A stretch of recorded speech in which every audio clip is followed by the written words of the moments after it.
Captain. I'm looking forward to taking leave on Nova Atar.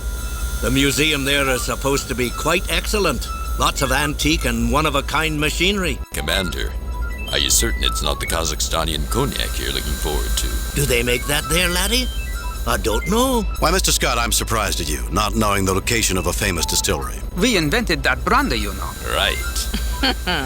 Of course you did. No, really. We did. No one would ever doubt you, Ensign, however... Sorry to interrupt, Captain, but we have an emergency call from the science vessel Demeter. She's in orbit around Balkos 3. On screen. Captain Kirk, good to see you're in the area. You have an emergency, Commander Gelman? Well, I'm not sure, actually. Maybe more of a case of better safe than sorry. We're orbiting Balkos 3 to study the Balkosi, a race of people just entering their own Stone Age. We've only been here 2 days. Already, we've found some unusual data. But just a few minutes ago, during the deep geologic probing phase, we were suddenly scanned. Scanned? I thought the Balkosi were just developing. They are, Captain. And there haven't been any indications of old civilizations until now. The scan was also of extreme power. Following that, we detected a power source coming online. We'll send the coordinates along with all the other information we've gathered. I was a little concerned that we triggered an old defense mechanism. With the amount of information it pulled in its scan, we'd be an easy target. I've moved the Demeter to a higher orbit on the far side of the planet. Quite reasonable, Commander. We're on our way. Thank you, Captain. Kirk out.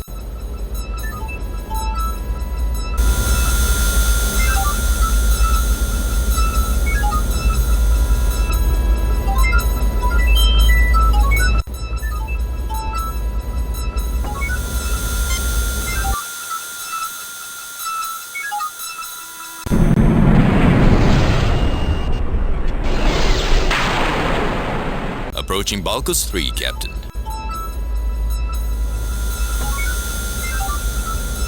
Entering standard orbit.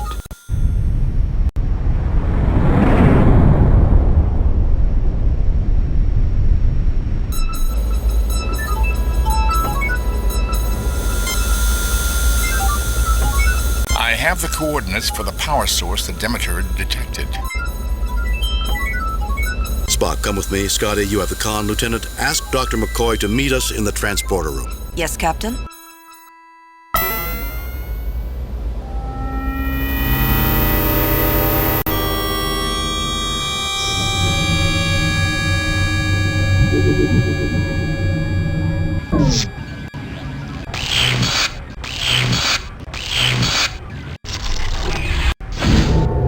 What the devil was that? An attack? While I cannot guarantee a lack of physical change, Doctor, we seem to be unharmed. I therefore conclude we have been scammed. Captain, are you all right? Sensors detected a burst of power followed by some sort of powerful transmission. According to Spock, we're in perfect health, Scotty. According to Spock? Never mind, Mr. Scott. Can you track the transmission to its destination? I'll give it a try, Captain, but it's like nothing I've ever seen before. It never is, Mr. Scott. It never is. Kirk out. I guess you were right, Spock. Here I thought we were dead for a second. Doctor, that would have made conversation quite difficult. I was making a joke, Spock. Were you, Doctor? Gentlemen, I believe we have some business at hand. The intuitive Captain James T. Kirk looking forward to another adventure. Dr. McCoy actually enjoys being part of an adventure. It gives him something to complain about. Mr. Spock, a man of logic untainted by emotion. A small, stone, 8-pointed star suspended from the ceiling. Extremely smooth rock walls, dome construction. Spartan look suggesting function over form. A large machine with lights cycling on its front side. An impressive-looking machine of alien manufacture. A series of readout displays. A relatively small machine full of electronics with a glass port on the front. While this is obviously an alien structure, you're fairly certain this is a door. While alien in design, fairly obviously the control panel to the door. A large, 8-pointed, blue and white star has been inlaid in the stone floor.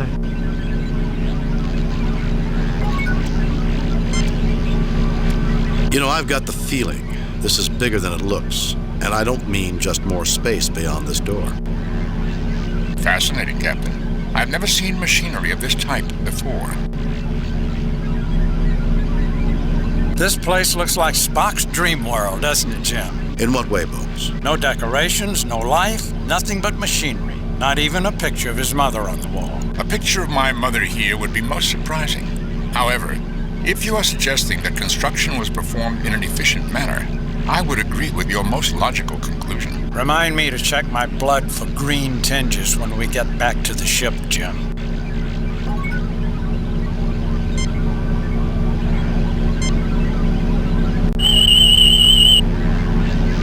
This star is made from native minerals and shows a propensity to emit low-level light. It shows a high degree of machining, Captain.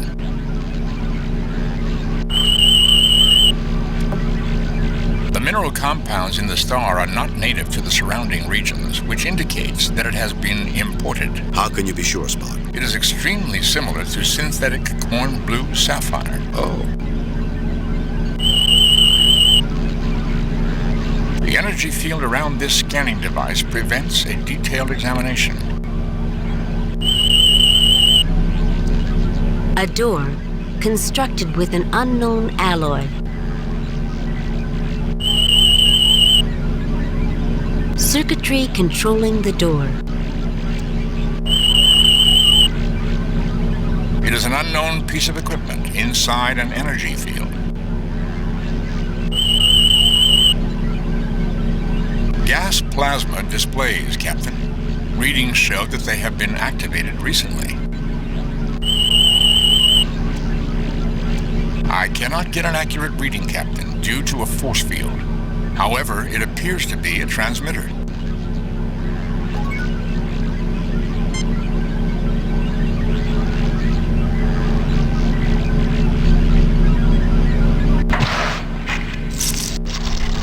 Quite simple, considering the appearance of the other machinery here.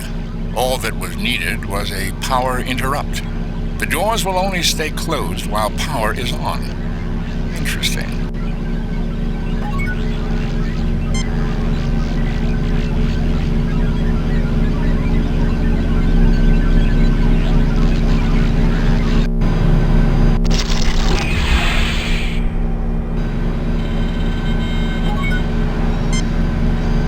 A large cone hangs overhead. Colored cables run in and out of it. A view screen that looks very similar to the one on the Enterprise.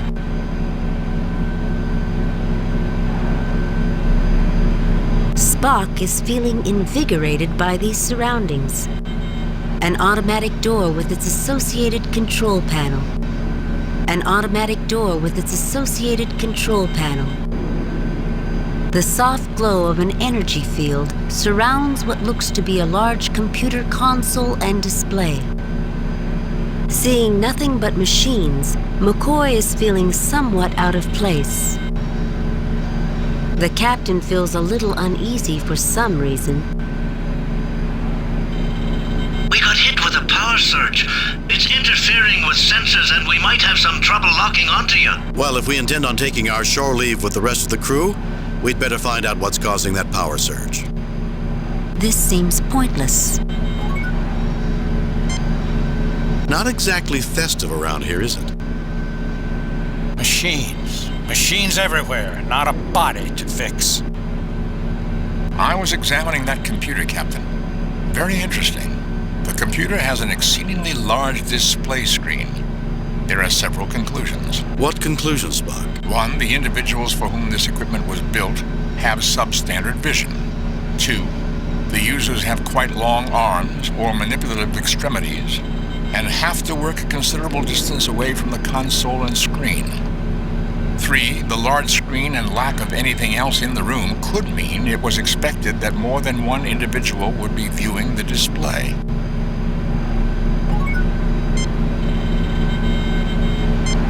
The energy field is blocking any tricorder readings of the machinery inside. The light is provided by the surface of the room absorbing energy, then releasing it as light.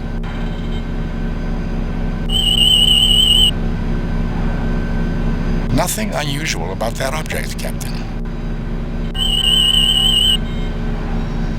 A large view screen, Captain. No power is being fed to it at this time.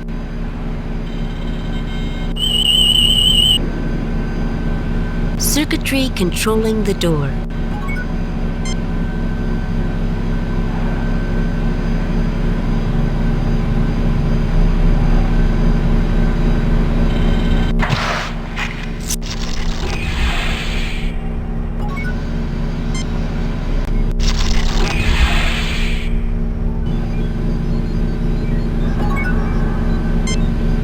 An energy field unlike any of the others protects this machine.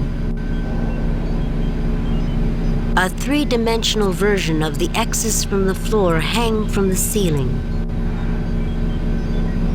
A recharging station.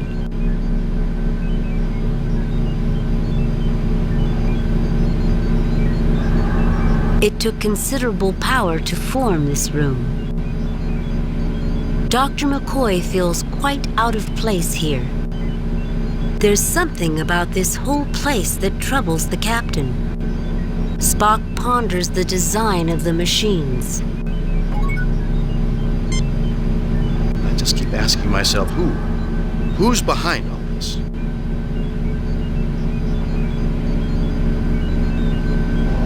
I have to get the name of the interior decorator. An interesting place, Captain. There seems to be a reason for it beyond the obvious.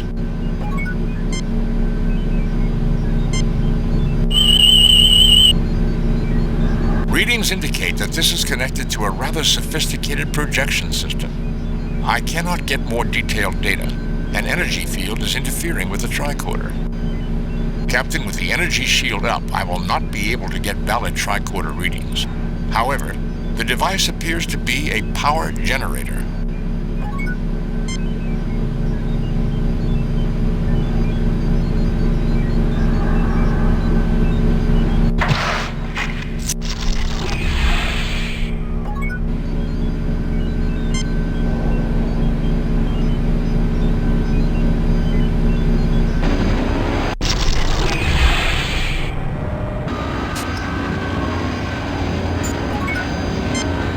This room shares the basic construction design of all the other rooms.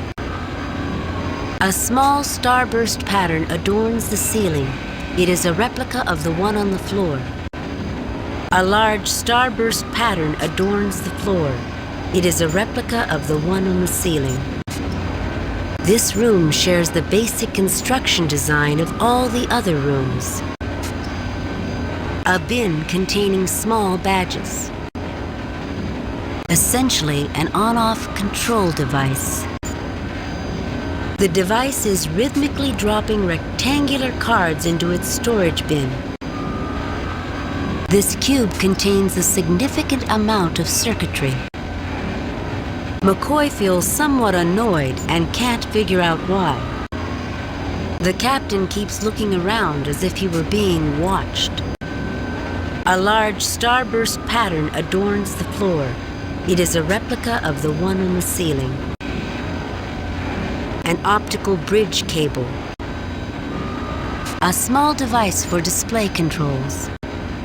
Another unknown alien machine.